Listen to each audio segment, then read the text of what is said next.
നമുക്കൊരു problem discuss ചെയ്യാം. Labour കോസ്റ്റുമായി ബന്ധപ്പെട്ടിട്ടുള്ള അതായത് from the following particulars you are required to prepare a statement of labour cost showing the cost per day. അപ്പോൾ ഓരോ ദിവസത്തേക്കുള്ള കോസ്റ്റ് കാൽക്കുലേറ്റ് ചെയ്യാനാണ് പറഞ്ഞിട്ടുള്ളത്. Cost per day, statement of labour cost.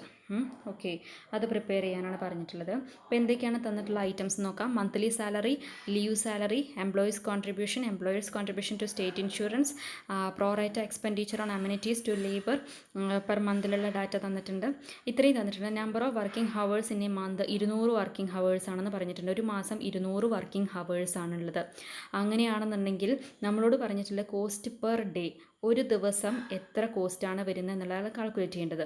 അപ്പോൾ നമുക്ക് മന്ത്ലി ഡാറ്റയാണ് തന്നിട്ടുള്ളത്. അപ്പോൾ നമുക്ക് ആദ്യം മന്ത്ലി ഫിഗർ കണ്ടുപിടിച്ചിട്ട് അതിനെ എന്തിലേക്ക് മാറ്റണം, ഡേയിലേക്ക് കൺവേർട്ട് ചെയ്യണം. അപ്പോൾ എത്ര ഡേയ്സ് ആണ് വർക്ക് ചെയ്യുന്നത്, ഒരു മാസത്തിൽ എത്ര ഡേയ്സ് ആണ് വർക്ക് ചെയ്യുന്നത് എന്നിങ്ങനെയാണ് കണ്ടുപിടിക്കുക.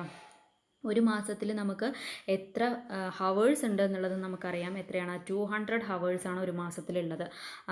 ഒരു മാസത്തിൽ അത് ഒരു ഡേയിൽ എത്ര ഹവേഴ്സാണുള്ളത്? 8 ഹവേഴ്സാണ് ഒരു ഡേയിലുള്ളത്. മന്തിൽ ഒരു 200 ഹവേഴ്സ് ഉണ്ട്, ഡേയിൽ 8 ഹവേഴ്സ് ഉണ്ട്.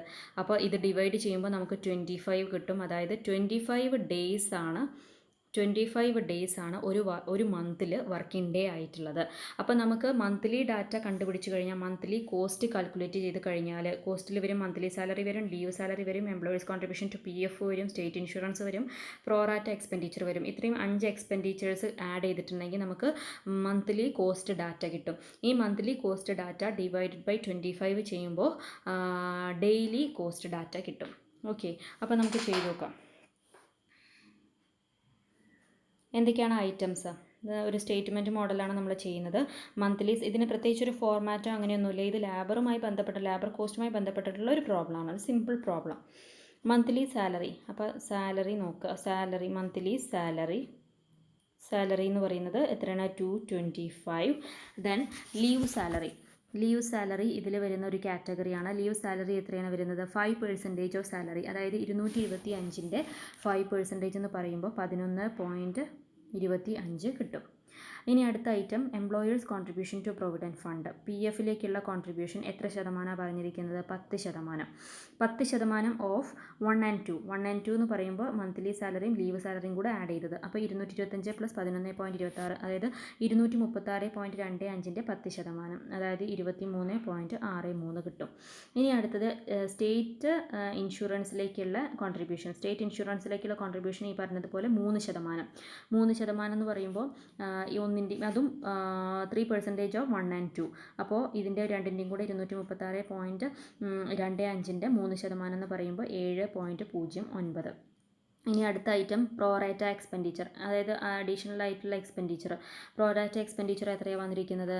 28. ഒരു മാസത്തിൽ 28 ആണുള്ളത്. അപ്പോൾ ഇത്രയും എക്സ്പെൻഡിച്ചേഴ്സാണ് നമുക്ക് ടോട്ടൽ ഉള്ളത്. അതായത് ഒരു എംപ്ലോയിക്ക് ഒരു മന്തിൽ വരുന്ന എക്സ്പെൻഡിച്ചേഴ്സാണ് ഈ പറയുന്നത്. അപ്പോൾ ഇത് ടോട്ടൽ ചെയ്യുന്ന സമയത്ത് ടോട്ടൽ എത്രയാണ് നമുക്ക് കിട്ടുന്നത്? 294.96 കിട്ടും. അപ്പോൾ ഇതാണ് ടോട്ടൽ മന്ത്ലി ഡാറ്റ. അതായത് ലേബർ കോസ്റ്റ് പെർ മന്ത് എന്ന് പറയുന്നത് ഇതാണ്. So labour cost per month എന്ന് പറയുന്നത് 294.96 ആണ്. നമ്മളോട് പറഞ്ഞിരിക്കുന്നത് എന്താണ് കാണാൻ? Cost per day.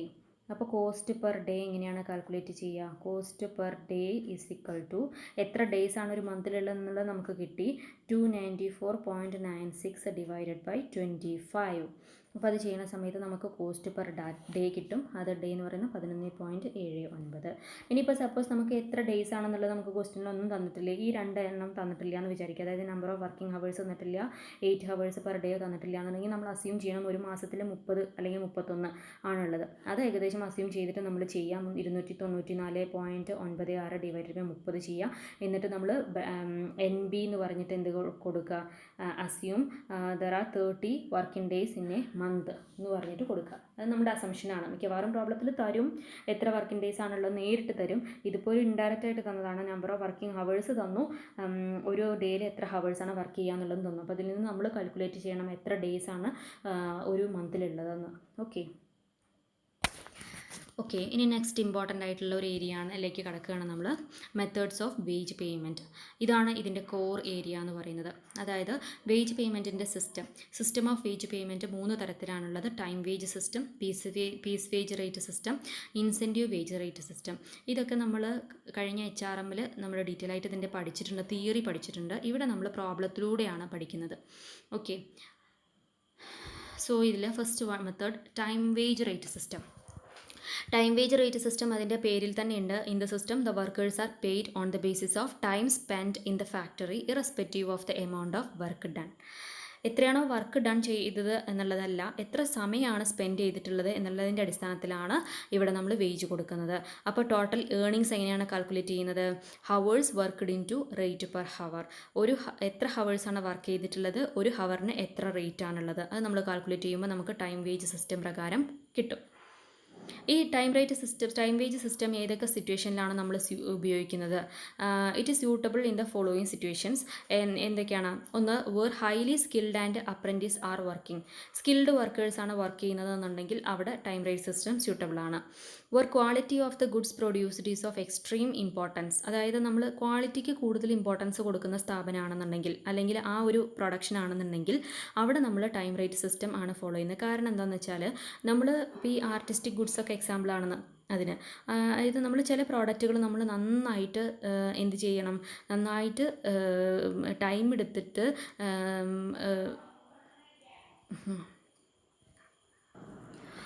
where the speed of work is beyond the control of workers.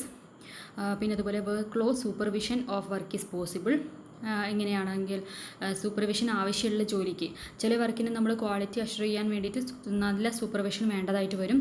അപ്പോൾ അങ്ങനെയുള്ളതിൽ നമ്മൾ കൂടുതൽ ടൈം റേറ്റ് സിസ്റ്റം പ്രകാരമാണ് ചെയ്യുക. എത്ര ടൈം വർക്ക് ചെയ്തു എന്നുള്ളതാണ് നോക്കുക, അല്ലാതെ എത്ര ക്വാണ്ടിറ്റി എന്നുള്ളതല്ല. Then where output cannot be measured. Output നമുക്ക് മെഷർ ചെയ്യാൻ പറ്റാത്ത സാഹചര്യങ്ങളിലൊക്കെ നമ്മൾ ടൈം റേറ്റ് സിസ്റ്റമാണ് ഫോളോ ചെയ്യുന്നത്. ഇനി ടൈം റേറ്റ് സിസ്റ്റത്തിൻ്റെ അഡ്വാൻറ്റേജസും ഡിസഡ്വാൻറ്റേജസും. മെറിറ്റ്സ് നമുക്കറിയാം. It is easy to understand and simple to operate. Every worker is guaranteed a minimum wage irrespective of efficiency. Efficient ആയിട്ടുള്ള വർക്കേഴ്സിനും ഇൻഎഫിഷ്യൻ്റ് ആയിട്ടുള്ള വർക്കേഴ്സിനും ഒക്കെ ഒരു മിനിമം വേജ് ഗ്യാരണ്ടി ചെയ്യുന്നുണ്ട് ടൈം റേറ്റ് സിസ്റ്റം പ്രകാരം. Quality of production is maintained. ഇവിടെ പ്രോപ്പറായിട്ട് മെയിൻറ്റെയിൻ ചെയ്യുന്ന ഒരു കാര്യം എന്ന് പറയുന്നത് ക്വാളിറ്റിയാണ്. അതായത് വർക്കേഴ്സ് ഇത്ര സമയം വർക്ക് ചെയ്യണം, അല്ലെങ്കിൽ ഇത്ര ക്വാണ്ടിറ്റി പ്രൊഡ്യൂസ് ചെയ്യണം എന്ന് പറയുകയാണെന്നുണ്ടെങ്കിൽ എത്രയും ക്വാണ്ടിറ്റീസ് അവർ ഇൻക്രീസ് ചെയ്യാൻ വേണ്ടി നോക്കും. അപ്പോൾ അവിടെ ക്വാളിറ്റിക്ക് കോട്ടം തട്ടും. പക്ഷേ ഇവിടെ എത്ര ടൈം വേണമെങ്കിലും നിങ്ങൾ വർക്ക് ചെയ്തോളൂ എന്നാണ് പറയുന്നത്. അപ്പോൾ അതുകൊണ്ട് അത്രയും അവർ ക്ലോസ് എന്താ പറയുക, സൂപ്പർവിഷൻ്റെ അണ്ടറിൽ നന്നായിട്ട് അവർ എഫിഷ്യൻ്റായിട്ട് വർക്ക് ചെയ്യുന്നു. അതുകൊണ്ട് ക്വാളിറ്റി മെയിൻറ്റെയിൻ ചെയ്യുന്നു. Defective products and breakage of tools are minimum. അതുകൊണ്ട് തന്നെ പ്രോഡക്ട്സുകളിൽ ഡിഫക്റ്റീവ് ഐറ്റംസ് വളരെ കുറവായിരിക്കും. Then it is suitable to beginners and learners. തുടക്കക്കാർക്കൊക്കെ സ്യൂട്ടബിൾ ആയിട്ടുള്ള മെത്തേഡാണ് ടൈം റേറ്റ് സിസ്റ്റം. പക്ഷേ ഇതിന് കുറച്ച് ഡിസഡ്വാൻറ്റേജസ് ഉണ്ട്. എന്തൊക്കെയാണ്? Workers are not motivated. കാരണം എന്താ വെച്ചാൽ എഫിഷ്യൻ്റ് ആയിട്ടുള്ള വർക്കേഴ്സും ഇൻഎഫിഷ്യൻ്റ് ആയിട്ടുള്ള വർക്കേഴ്സും ഒക്കെ സെയിം വേജസ് ആണ്. നമ്മൾ ഇത്ര സമയം വർക്ക് ചെയ്തു എന്നുള്ള മാത്രം കാണിച്ചാൽ മതി. അത് ചിലപ്പോൾ വർക്ക് ചെയ്യുന്നത് ആരും മെഷർ ചെയ്യണില്ല എന്നുണ്ടെങ്കിൽ ഓട്ടോമാറ്റിക്കലി നമ്മൾ മനുഷ്യന്മാരുടെ സ്വഭാവം എന്താ വെച്ചാൽ ഡീമോട്ടിവേറ്റഡ് ആയി പോവും. അപ്പോൾ നമുക്ക് സ്വയം ഒരു വർക്ക് ചെയ്യാനുള്ള ഒരു ഇത് ഏർജ് നമുക്ക് ഉണ്ടാവുകയാണെന്നുണ്ടെങ്കിൽ കുഴപ്പമില്ല. അതില്ലാത്തവരാണെന്നുണ്ടെങ്കിൽ പുറത്തുനിന്നുള്ള മോട്ടിവേഷൻ കിട്ടിയിട്ടില്ലെങ്കിൽ നമ്മളെന്താവും, അത് നമ്മളുടെ എഫിഷ്യൻസിനെ ബാധിക്കും. അപ്പോൾ ടൈം റേറ്റ് സിസ്റ്റം പ്രകാരം അതാണ് സംഭവിക്കുന്നത്. Then workers will get payment of idle time. അവർ വെറുതെ ഇരിക്കുന്ന സമയത്തിന് പോലും പേയ്മെൻറ്റ് കൊടുക്കേണ്ട ഒരു അവസ്ഥയാണ് ടൈം റേറ്റ് സിസ്റ്റത്തിൽ. Efficient workers will become inefficient in the long run as well as all of them get the same wages. അത് ശരിയാണ്. കാരണം എല്ലാവർക്കും ഒരേ വേജാണ് കിട്ടുന്നത്. അങ്ങനെയാണെന്നുണ്ടെങ്കിൽ മറ്റുള്ളവർ വർക്ക് ചെയ്യണില്ല എന്നുണ്ടെങ്കിൽ വർക്ക് ചെയ്തുകൊണ്ടിരുന്ന ആൾക്കാർ പോലും പിന്നെ ഇൻഎഫിഷ്യൻ്റ് ആയിട്ട് മാറും.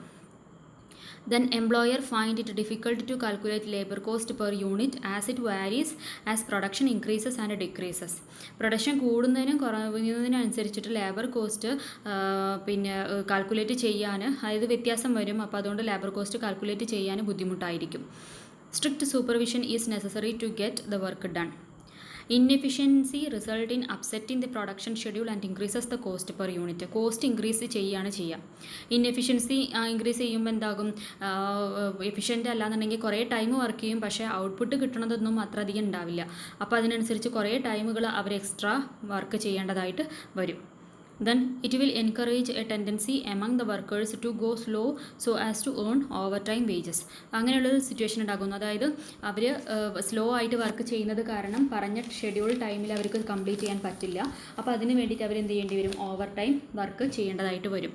അപ്പോൾ അങ്ങനെയാണെന്നുണ്ടെങ്കിൽ ഓവർ ടൈം വർക്ക് ചെയ്യുകയാണെന്നുണ്ടെങ്കിൽ ഓവർ ടൈം പേജസ് നമ്മൾ കൊടുക്കേണ്ടതായിട്ട് വരും.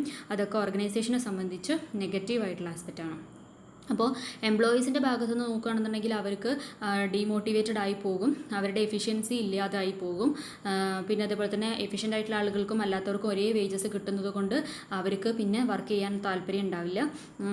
അതൊക്കെയാണ് എംപ്ലോയീസിൻ്റെ ഭാഗത്തു നിന്ന് നോക്കുകയാണെന്നുണ്ടെങ്കിൽ. പക്ഷേ എംപ്ലോയറുടെ ഭാഗത്ത് നോക്കുകയാണെങ്കിലും ഡിമെറിറ്റാണ്. കാരണം കൂടുതൽ വേജസ് കൊടുക്കേണ്ടി വരും, ഓവർ ടൈം വേജസ് കൊടുക്കേണ്ടി വരും, കോസ്റ്റ് പെർ യൂണിറ്റ് കൂടുതലായിരിക്കും, നല്ല സൂപ്പർവിഷൻ എന്തായാലും വേണ്ടി വരും. പിന്നെ അതൊക്കെ എംപ്ലോയറുടെ ഭാഗത്തു നിന്നുള്ള ബുദ്ധിമുട്ടുകളാണ്. So these are the advantages and disadvantages of time rate system. Then piece rate system, piece wage rate system. In this